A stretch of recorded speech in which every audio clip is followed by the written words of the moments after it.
let's uh, let's start. So today we are going to have kind of a marathon, okay, lesson. This is a very interesting lesson, and it's kind of a mix between geography and history. All right, so we are going to talk about the different empires, okay, the barriers and the blessings that happened in these empires throughout Europe. Okay, and we are going to look at some of the main empires, the main characters, the main emperors, if you wish, throughout the history of Europe.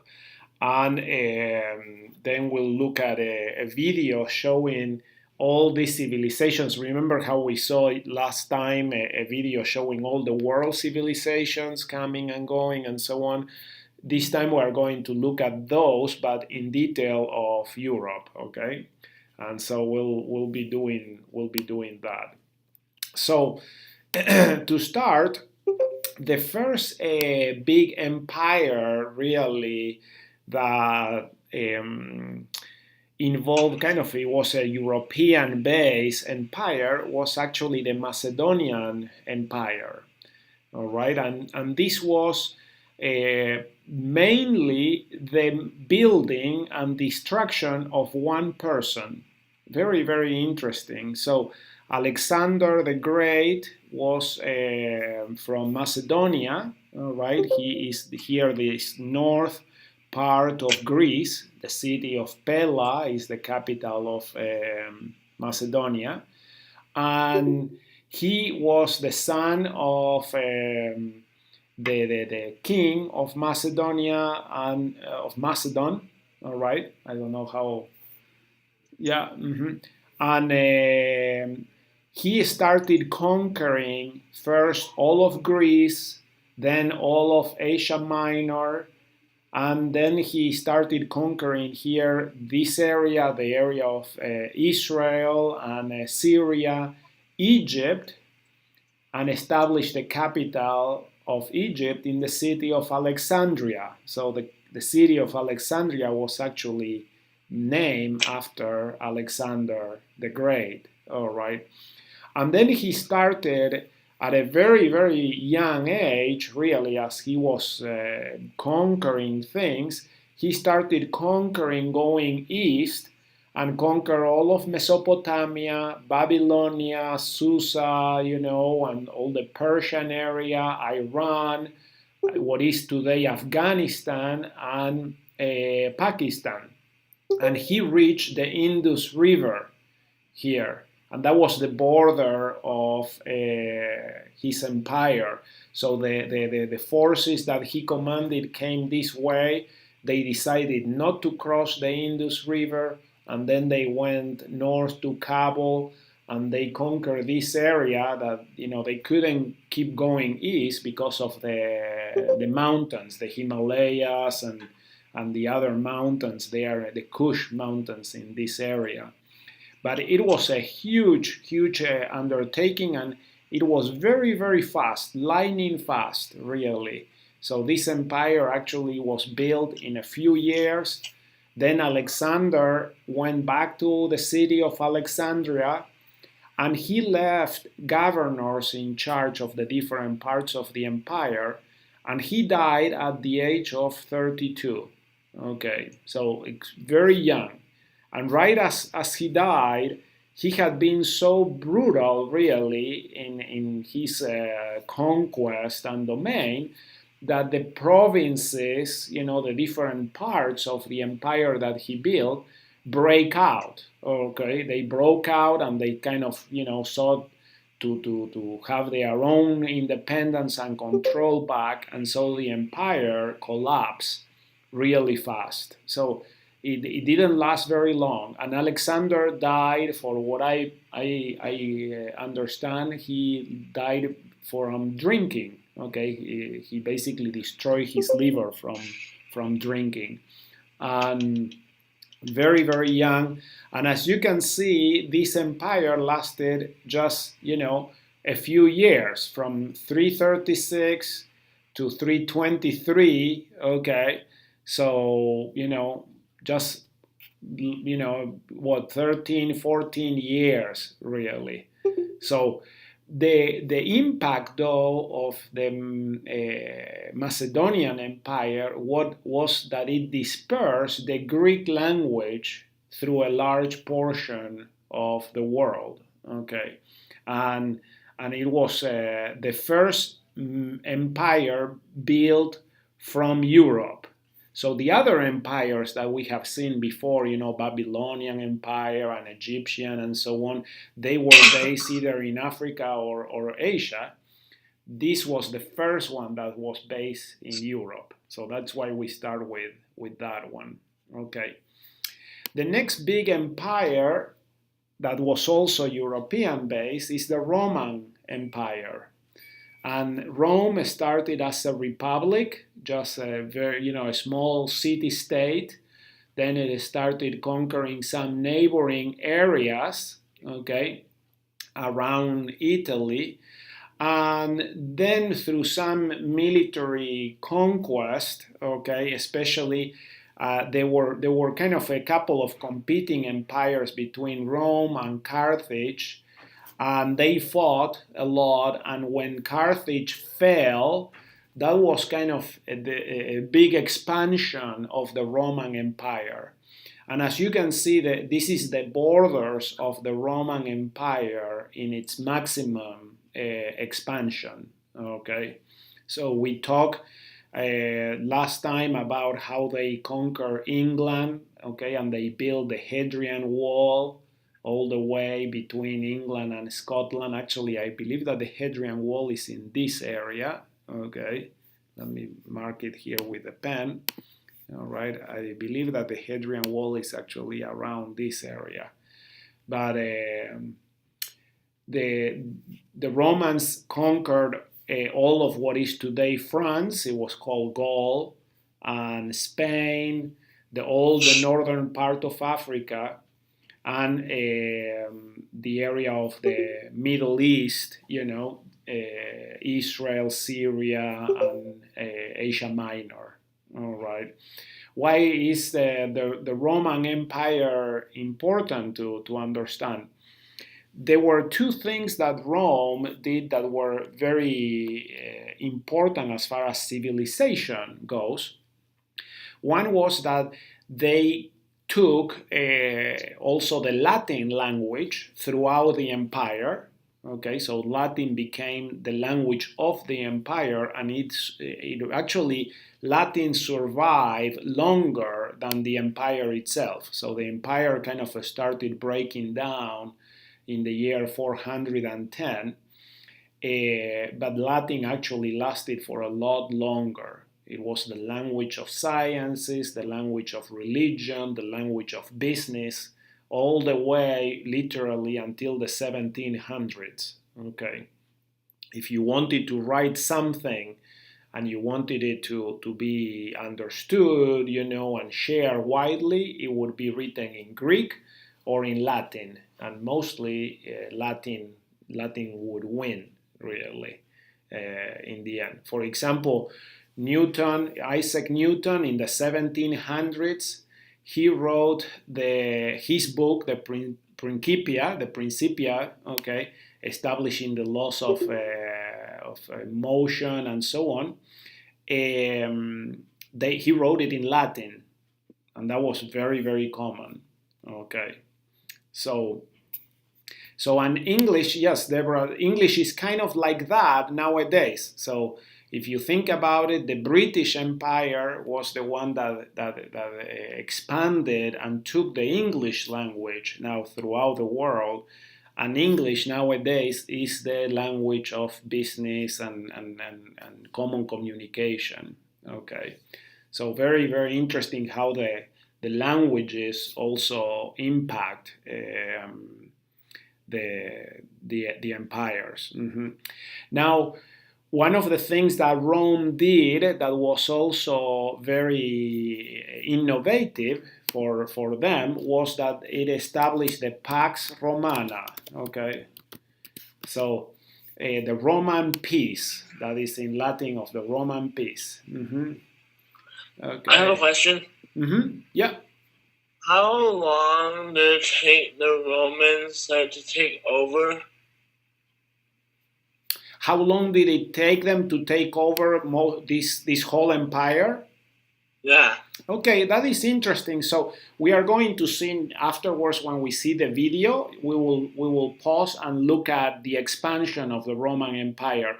But actually, it also happened pretty fast. Once they conquered Carthage, okay, they basically conquer all the area of the Carthaginian Empire, that was all this area around the Mediterranean Sea, and then they expanded lightning fast to the east and to the west. Okay, so Caesar Augustus was the one that did the expansion to the east, and Julius Caesar was the one that did the expansion to the west and the north. So it happened actually in a period of probably less than 100 years that they grew all the way to the highest size. Okay. Okay, thanks. Yeah.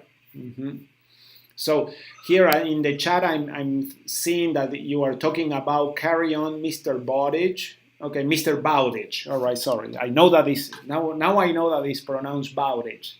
All right, so that is one of my all-time favorite books. Okay, so I love just Nathaniel Bowditch. I'm actually reading the current version of his book. I need to bring it to class someday so I can show you that. But it's very, very cool. Okay.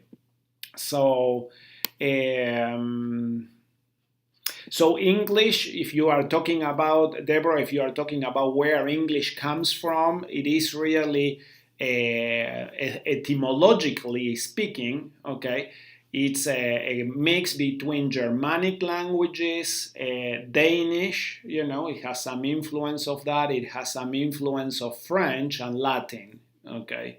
So it doesn't have a lot of Spanish influence directly. It has more of Latin language. Yeah.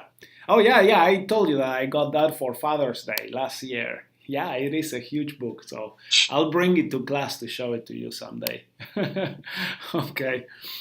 So I was talking about the Pax Romana, okay, and why was that important? One of the important things of the Pax Romana was that for almost the first time, an empire decided that they would impose the laws of the empire, but not the religion of the empire. So Rome let all the different peoples that compose the empire to practice their own religion. All right. For the most part, they did not bother the people with, forcing them to change religions. Most other empires did that, and it was always a big problem. People would revolt about that. Okay. And so that was one of the reasons why the Roman Empire lasted quite a long time, because of the Pax Romana.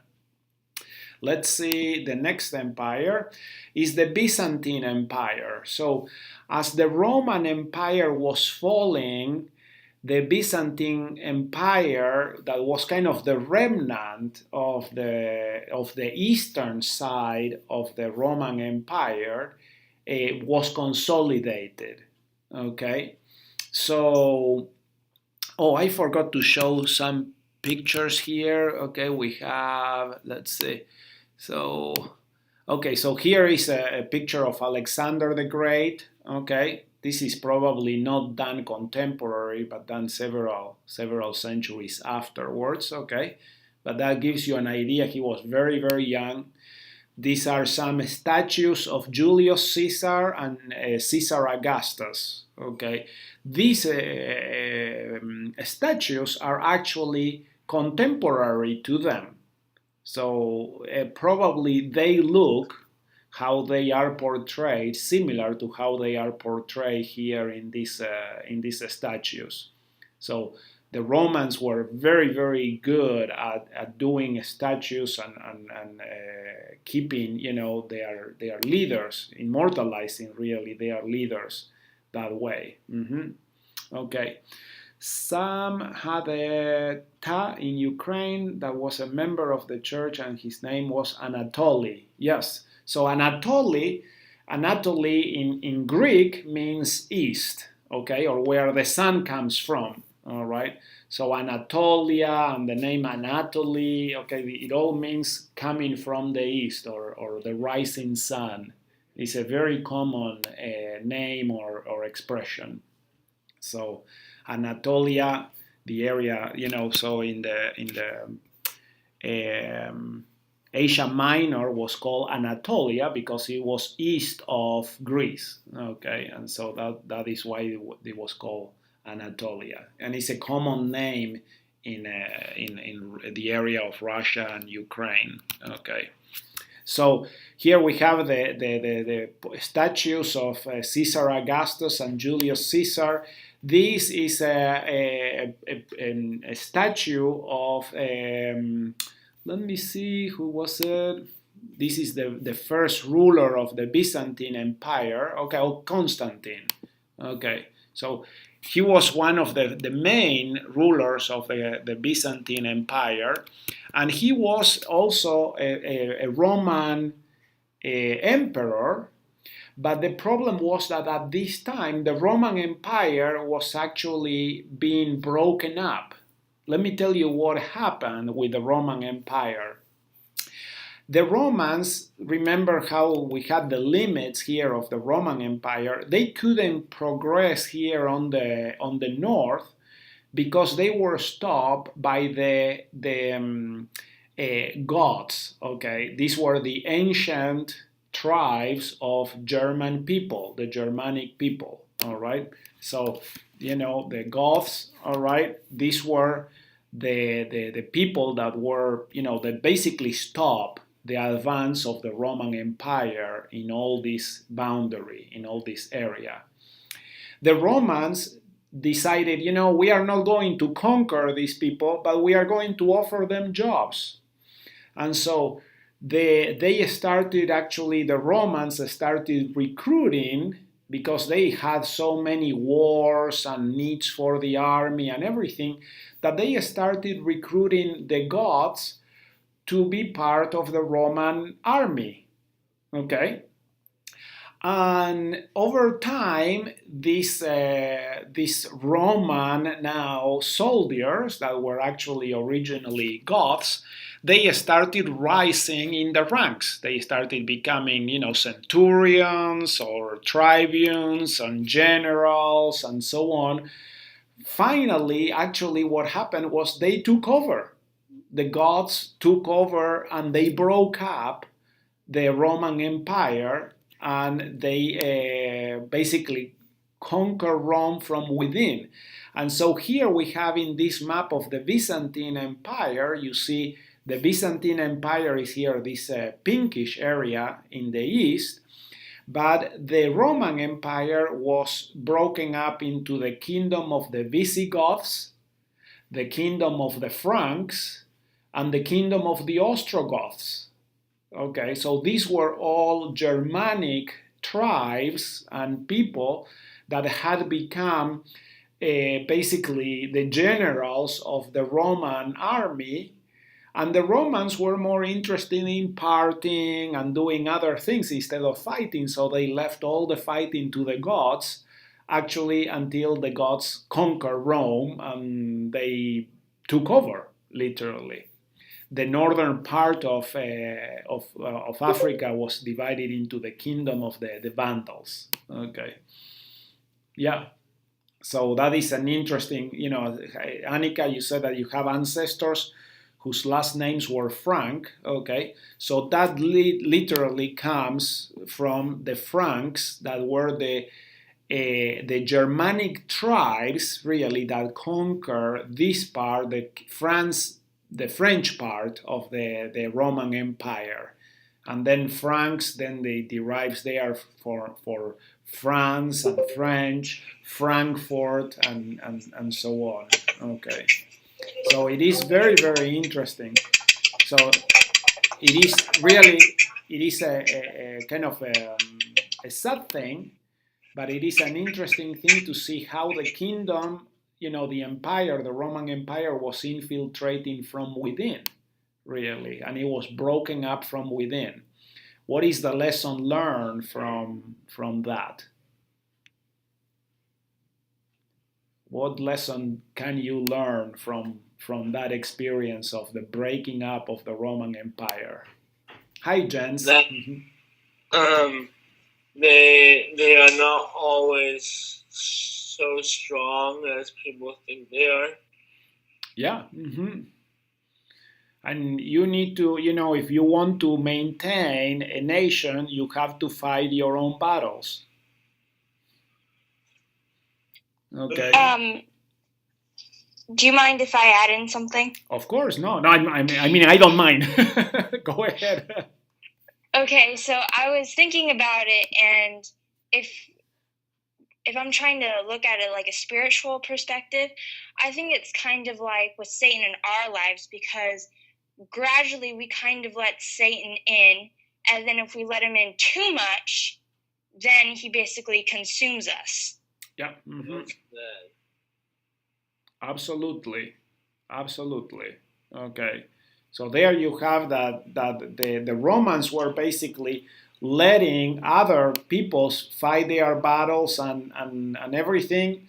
And the same thing could happen to us in the spiritual sense if we let little things infiltrate our lives. Okay. So we need to be careful with that. Okay. So here, Rodney, you said first we despise them, we tolerate them, we embrace them, So they let their enemies in. This was something that happened over a period of a couple of centuries, but it happened. Yeah. That's right.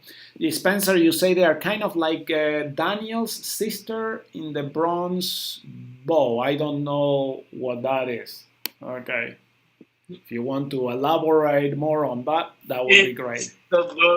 It's the birth of Marie in our literature class. Ah, okay. All right. It takes back when Christ is on the earth, and they're trying to fight the Romans. Okay, I haven't read the book. So what is it? What's the book's name? The Bronze Bow. The Bronze Bow. All right. By Elizabeth George Steele. Okay. I'll see if I have a chance to read that one. Okay, so let's go to the next one. This one now is the Carolingian Empire. This was the empire built also by one man mainly. Okay, is Charlemagne. Charlemagne was also from Germany originally, but he was able to conquer all this area of Central Europe. And the Charlemagne Empire or Carolingian Empire was built in 768 to 814 AD. An interesting thing about this empire was that the Pope in Rome sanctioned Charlemagne to be the emperor of all this area.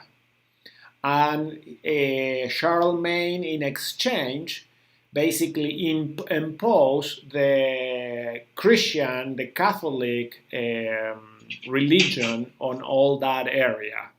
And it was imposed by force. So it was different than the Roman peace. All right. Okay, so I'm going to definitely read this. Okay. All right. So I'm going to definitely. So Nicola, if you found Charlemagne in your genealogy, I have good news for you, because anyone that could trace their genealogy back to Charlemagne can also trace their genealogy all the way directly to Adam. Okay, so that is very, very interesting. So part of the the theory was that the kings, okay, were rulers, and this is what kind of the Pope said, why was Charlemagne sanctioned to be the emperor of Europe, is because he was a descendant of King David, of the line of kings. So the kingdom belonged rightfully to him. And so that was why all the kings and the royal lines try to trace their genealogy back to Charlemagne, especially all the ones in the ones in Europe. Okay, so most of the European monarchies trace their lineage back to Charlemagne, and if you can do that, you can go all the way to Adam. Literally, I have a friend of mine that has that printed, okay, there. Yeah, you can go all the way to Adam, not just Noah, because in the Bible you have the genealogy all the way to Adam from Noah. Mm-hmm. So Owen, the same thing, okay. You don't include every single person in the Bible in that genealogy, so. No. But the genealogy of Adam to Noah is there in Genesis. Okay, so yeah, you can follow that one. Mm-hmm. So it is a thin genealogy. You have just one line that can be traced. Mm-hmm. Yeah. Okay. Oh, yeah, Annika. So you kind of had him and then you lost it. So that was the importance there of the Carolingian Empire, unifying their Europe and the religion, really, the religious aspect of Europe.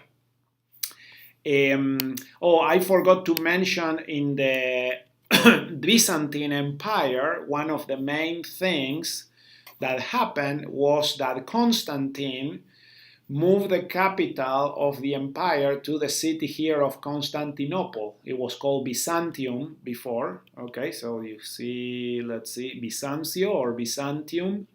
That was the name of the city anciently. And when he moved the capital there of the empire, he named it Constantinople.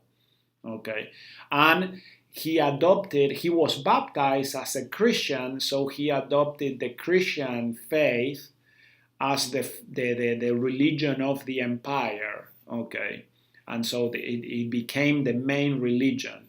When the Western Roman Empire and the Eastern Roman Empire divided, then you had the break also between the Roman Catholic Church and the Orthodox or the Greek Catholic Church. So one based in Rome, the other based in Constantinople, okay? So, let's see, let's go forward. So here we have the Carolingian Empire, and this is a picture of Charlemagne, right? A painting of Charlemagne with the scepter and the bowl. This golden sphere basically was something that the Pope would give to the emperors, indicating that whoever held that held dominion over the whole sphere of the world. Okay, so that was the significance of that. Mm-hmm. Yeah, that city was named. No, not Timbuktu. Okay, so it was named Byzantium, then Constantinople, and now it's Istanbul. Okay, so. Okay, so we are going to get to Istanbul in just a minute. All right, so we'll see then after Charlemagne, the descendants of Charlemagne couldn't keep the whole kingdom together, the whole Carolingian Empire together, and so they started divided into some of the different kingdoms. And here you are starting to see some of the kingdoms that even survive nowadays. I wonder if there is some relation of that ball to the Liahona. I really don't know. Okay, I wouldn't know. That would be something to get to find out. Okay, because it is a Christian. Yeah, it was came from Christians. I'm just wondering. Yeah. That would be an interesting question to find out. Of course, we know about the Liahona from the Book of Mormon. The European cultures, I don't know that they knew anything about the Liahona. But, hey, it would be interesting to find that out, where that is. I remember a few years ago when I went to London, in the Tower of London, which is kind of a palace that was used as a jail and everything. It was also used, and it is used nowadays, as a treasury. So all the jewels, the Queen's jewels, are there in the Tower of London.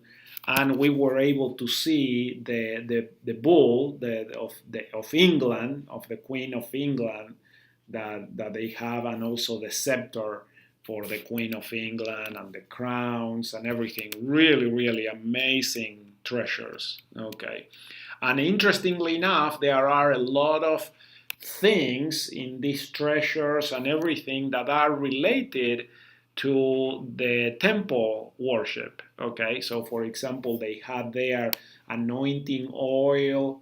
Okay, and they had some of the vestures that the king or the queen would wear, very reminiscent and similar to things that you see in the temple nowadays. Okay.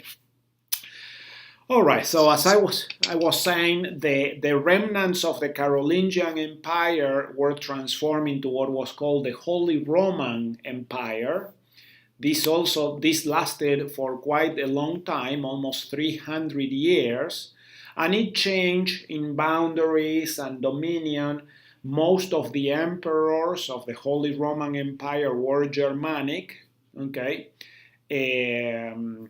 and they basically had dominion over this part of Central Europe, but they would always be in battles, with France and in the East and other places, trying to keep things together. Okay, so this Holy Roman Empire was also mainly Catholic. Okay, and they didn't allow any other religion. So most of the times at this time, they were most of these kingdoms were Catholic, or Roman Catholic or Eastern Catholic. Okay, let me see some of the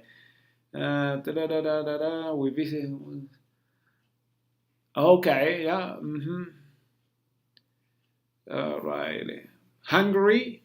Okay, I really don't know the etymology of the name of Hungary. That would be an interesting question to find out. Okay, but the orb is called Globus Cruciger. It's a Christian symbol of authority used throughout the Middle Ages. It symbolizes Christ's dominion over the world. Okay.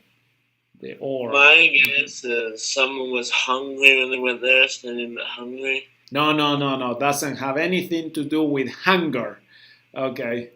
Remember that hunger is an English word. It doesn't have anything to do with Hungary. Okay. And they are completely different things. All right. Okay. Yeah. So we need to remember that languages have their own distinct and separate meaning. So let's not mix things up. Yeah.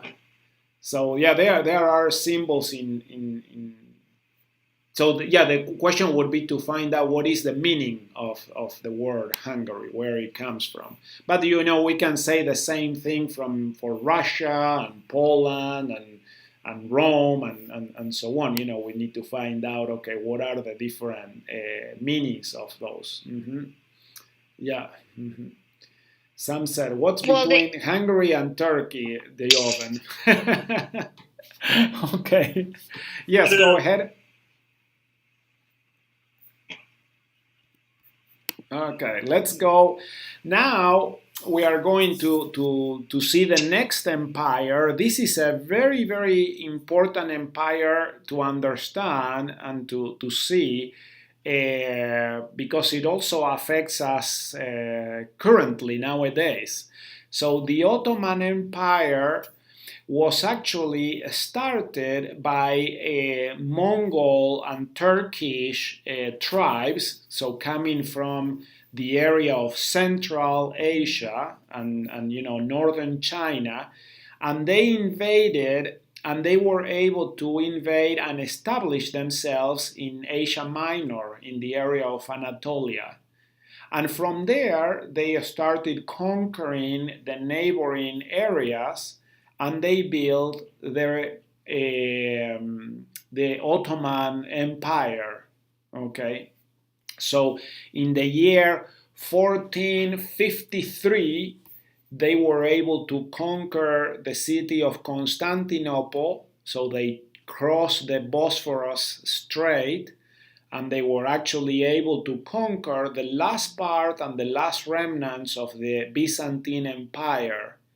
So the Ottomans totally consumed and conquered the Byzantine Empire, and that is when they changed the name of the city from Constantinople to Istanbul. Okay, so and this boundary here in the lighter brown shows the largest extent of the Ottoman Empire. It was really a caliphate. The Khalifa is basically the ruler, and this empire was also Muslim.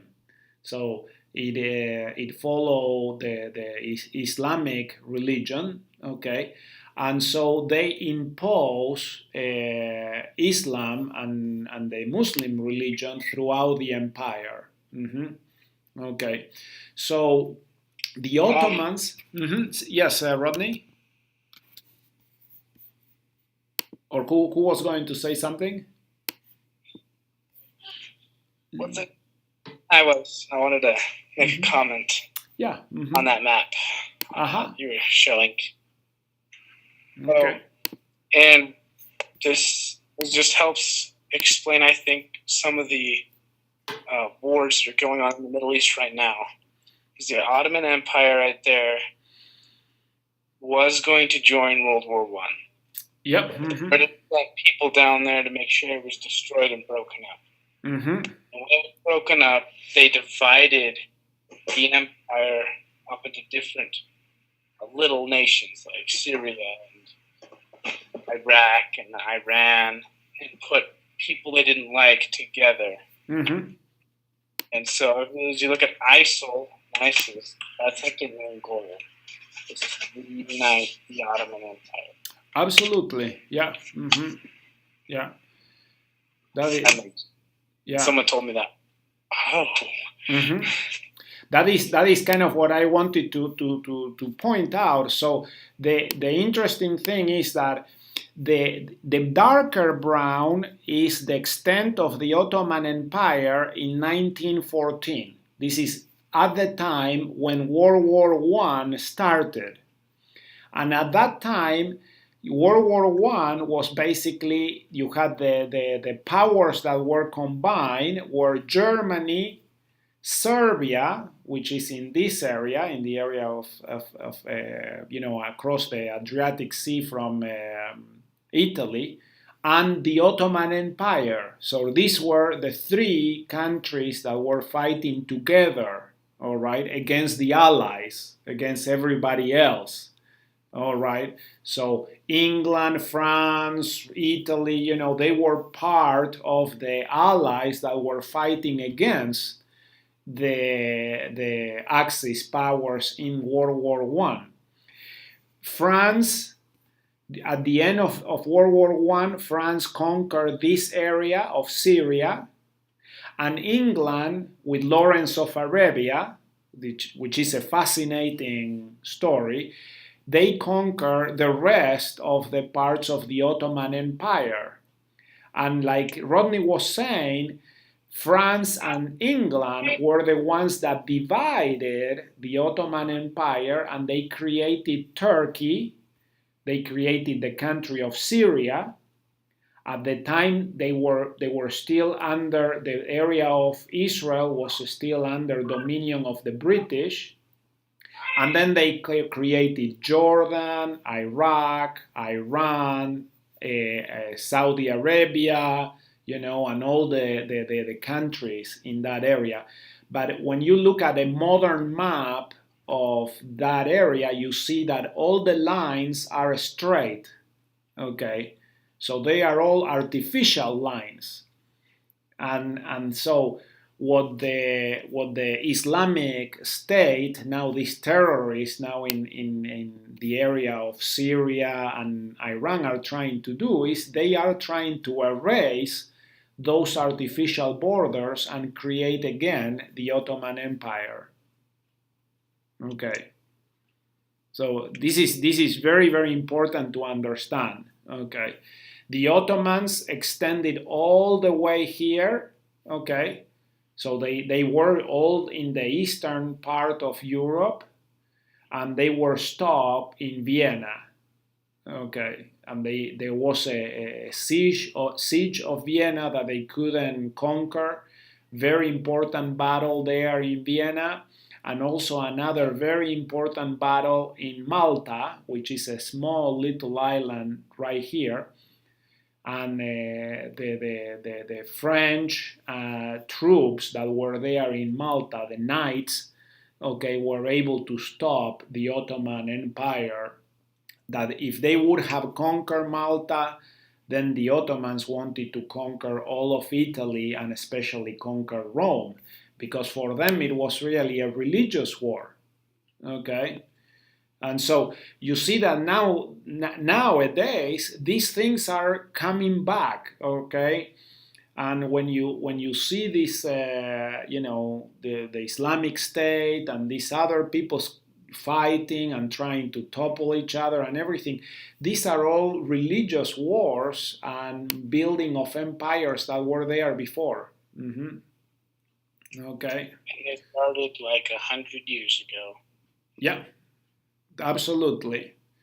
So the World War I finished in 1919, and at that time was when the British were able to break up the Ottoman Empire. In 1923, it was officially broken up, and all these countries were organized and created, really. So, in Lebanon and Syria, for a long time, they still spoke French, okay, because that was the area that the French had conquered, right? And so all these things are very, very important to understand in order to be able to understand what is going on nowadays, okay? So you see also that all of Northern Africa was part of the Ottoman Empire, okay, and it was all part of the same things that are happening nowadays, okay. So all things, come again. So this picture here is Suleiman the Magnificent. He was one of the main conquerors of the Ottoman Empire. He extended the reach of the Ottoman Empire. He conquered Jerusalem for the Ottomans. So all the Crusades were battles between the Western Europeans against the Ottoman Empire in the Middle Ages. Okay, so Yeah, he had a very nice head things, really. So I don't know. So the Muslims in the Ottoman Empire, they allowed some freedom of religion, but not much really. So people had basically three choices. They could convert to Islam, they could keep their religion but had to pay a heavy tax, okay? Or they could decide to lose their heads and die, okay? So that is also very similar to what is going on today. Let's move to the Napoleonic Empire. This was also an empire built by one man, by Napoleon Bonaparte, and is one of the modern empires. At the time, France was very poor and didn't have a lot of resources. And so Napoleon became a general in the French army, and he was actually a very good general as far as generals goes. And he was able to conquer, you see, all of Western Europe, okay, including Spain, and parts here of Poland also. And he was a very good strategist. Yeah, that's right. You probably know that a lot, that you really need to know geography and history. So Napoleon was actually very popular in France because he built really an empire based there on Paris and France.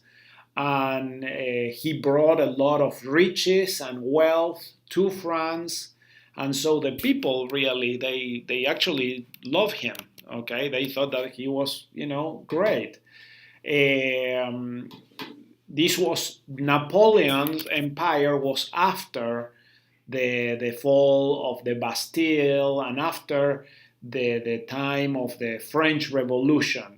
Okay, so see the year. So the French Revolution was in, what was it, 1779, if I remember correctly. So around that time. So it was around the time when we were fighting the American Revolution. That was the time also of the French Revolution. Yeah, well, it was during President Washington's presidency. Okay, all right. It wasn't during the Revolution. It was during his presidency, because the French were like, "Hey, the Americans just won. We want to do something too." Okay. Wasn't George Washington president during the Revolutionary War? No. Washington was president after the Revolutionary War. He was just the general. Well, the general. He was the general. Yeah. Right. So thank you. Commander-in-Chief, which is the same title a president holds now, but it's different. Yes. Yeah. So thank you. So the French Revolution was right after the War of Independence, or the American Revolutionary War. And then after that, what happened again, imagine the French Revolution didn't go very well at all. Okay, and Napoleon rose to join all these different factions, and instead of, Napoleon's main thing was that instead of making the French fight among themselves, they started saying, hey, can we conquer other people? All right. And so that is how he expanded the empire. And that's true. The French see Napoleon as their George Washington, if you wish. All right. So I don't know what is now their perspective of Napoleon, but I think that they still think quite highly of him. The only difference between Napoleon and George Washington, well, the only difference, is quite a big difference, what was the difference between the two? So there were two generals. George Washington denied they offered him to be king. He denied it. Napoleon accepted it. That's right. That's right. Yeah. So quite a little change. Okay. So George Washington didn't want to be king, and he was president, and then he stepped down. Okay.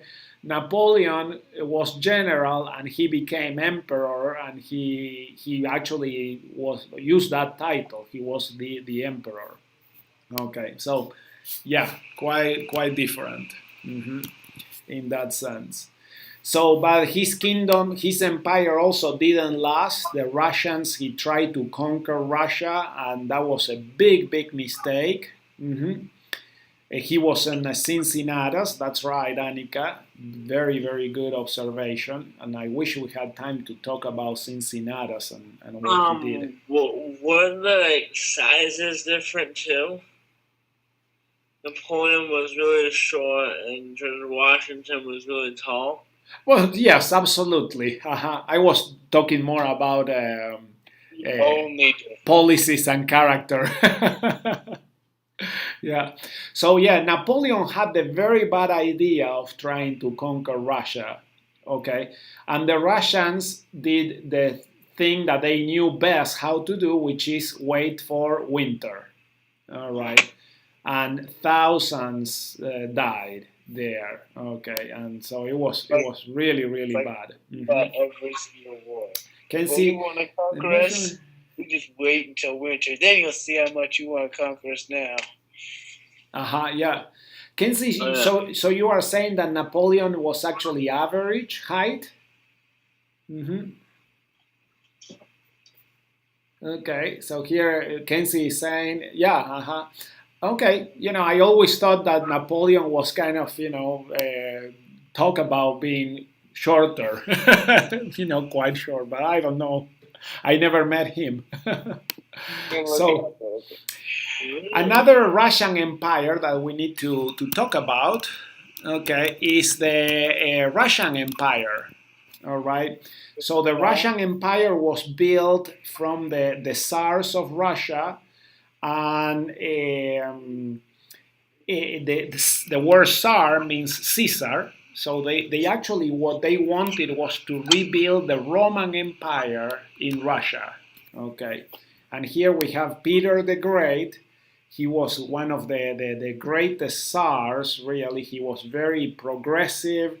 He loved engineering. Okay. And also he was a great general. So he extended the limits of the Russian Empire. Okay, so Napoleon was 5'7". Okay, so a little shorter than me. I'm 5'10", and I'm not any giant. So he wasn't short, very short, really. So, but he wasn't a giant either. All right, I was thinking of Napoleon Bonaparte. Yes. We were talking about Napoleon Bonaparte's stature, height. Okay, kind of making fun of him. But Peter the Great was actually the founder of the city of St. Petersburg. Okay. And Annika points out there that the Finns weren't very happy about sharing their temple with the Russians because of the things that they did to them. Yeah, there was always a lot of tension between the Russians and the Finns. So during the greatest extent of the Russian Empire, you can see that they had conquered all of Finland. Okay. And again, this is not too long ago, really, for people to still remember. So let's see, with the next empire that we are going to talk about fast because of time is the Soviet Union. So the Soviet Union was built out of the ashes, really, of the Russian Empire. What happened was that in 1917, the Tsar of Russia, Nikolai, was, he was living basically very richly, like all the emperors and kings did, and the people were very poor.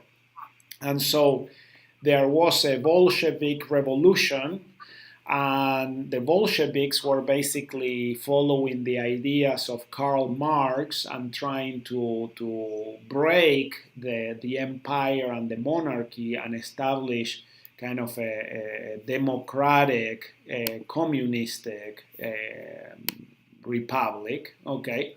And that is what they did, and they joined several countries, and they called that the Soviet Union.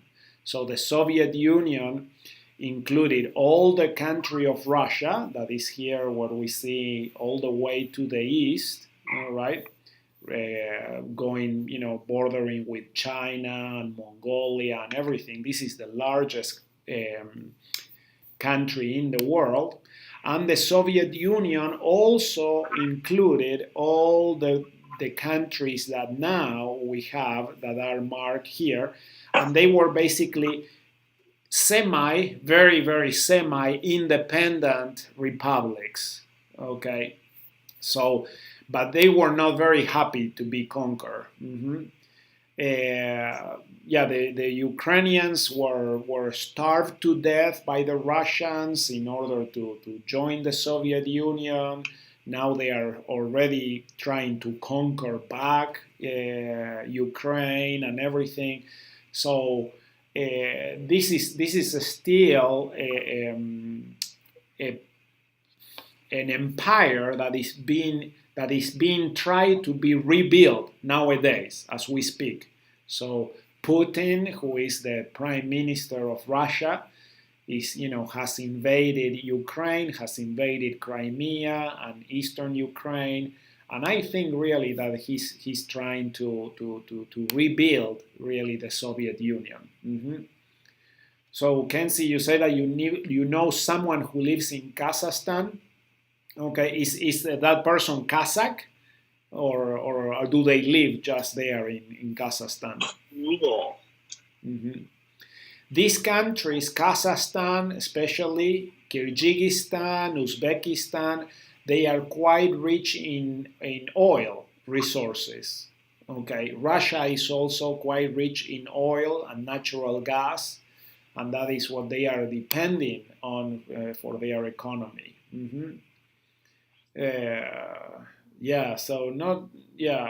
Not very many people are happy with that. But frankly, the problem is that now there's really not a whole lot of leadership, political leadership, to oppose what they are doing. Okay, so they are kind of, like when they took over Ukraine, when they took over Crimea, no one pretty much did anything, and so they kept it. Yeah. Okay, so that was in the military. So probably he was in the American military. So probably he was stationed there in Kazakhstan. Okay. So one of the great achievements really of the Soviet Union was to establish the Trans-Siberian Railroad. This is the largest railroad in the world. It goes all the way from Moscow to Vladivostok on the east part of Russia, okay, and is the longest railroad in the world. Really amazing. So, and again, the country of Russia, spans 13 time zones, very, very large. So this is the countries of Europe as we have them today, as we have them now. Well, now we have that Crimea has been basically conquered back by Russia. I wish we could have more time to talk about some of the implications of that as far as religion goes, because a lot of these empires and the breakups of the different countries and the histories really of the European nations is very, very tied to religion, to language, customs, culture, but religion has been one of the big drivers really of political upheaval and dominion here. And we have had really throughout the history of the world, especially the history of Europe, some really good people, that are stood up for freedom and from freedom of religion especially, and others that were quite brutal dictators in that case. Okay, so Annika, let me see here. It says the people were rioting, and the friends we had there kept in touch with us. They were so mad, and the members were just grateful for the temple being there. So they knew it was safe enough for the house of the Lord to be there if they weren't in too much danger. So you are talking about the people there in Ukraine, okay? Some friends of yours that you had in Ukraine, yeah. A friend of mine, actually, a very close friend of one of my sons, is serving a mission there in Ukraine, and he was actually there in Crimea, right at the time when the Russians were coming. He was serving with some other missionaries there in Crimea. So the Russians came on Saturday, one Saturday afternoon, I think that about a year ago or so. And on Wednesday, the mission president called all the missionaries there in Crimea and told them that they needed to stay in their apartments. So they stayed for their apartments for 3 days. On Friday, they got a phone call and they got instructions telling them, you need to leave everything. You can only take a small backpack, just dress with your normal clothes, don't dress as missionaries, don't have your name tag, and go to the train station and buy a ticket to this place, okay? And they even told them, don't go together as companionships, walk a little bit separated, stay still, looking each other and everything, but don't talk to anybody and everything. And they went to the train station Saturday morning. They got on the train to go to another city here in the north called Poltava. And they received instructions on the train about where they needed to get off. Okay. So all the missionaries were able to get out safely. So yeah, that would have been a very, very stressful time for the mission president and for all the members, really. Mm-hmm. Yeah, I'm reading this book by Gerald N. Lund, and it takes place in Germany, and they just declare war on France and someplace else, and there's 2 missionaries there teaching their family, and they are now making a rule that you can't get the banks and the post officers can't give money to any foreigners. And so one of the missionaries speaks German, but with a fake English accent. But there's also a missionary who speaks German with a kind of a German accent, and so the German accent guy said, "Don't talk, and we can get some money." Mm-hmm. But he finds out talking, and so then they send some foreigners. They get in a fight Mm-hmm. because they don't want to give money to any foreigners, and that's where I stop. Yeah. So, there are several stories I share here on I think that this book called The Silence of God is also a very, very amazing story about one family that were members of the church in Russia at the time of the Bolshevik Revolution. Okay. All right. And, it is really, for me, it's always very interesting to see the faith of the members of the church in these times of transition. And always you have to remember this is the same type of issues that, families had to live at the time of the Roman Empire when they were persecuting Christians. It is the same thing that the Christians now, the Yazidis Christians in Iraq are facing to the Islamic State. Okay, so the persecution of Christians has been a big thing, and it's also a thing that may happen in the future. So we always need to be aware of that and be ready to stand for our own faith. Okay, and so that is kind of the thing that I get from this lesson more than anything, is to think about those who stood for religious liberty throughout the different empires, and then to think what I would do. What would I do if I were in those situations? Okay. Yeah. All right. Okay, Kenzie, I want you to write down that story that you have and share it as part of the assignment here for this lesson. Could you do that? Okay.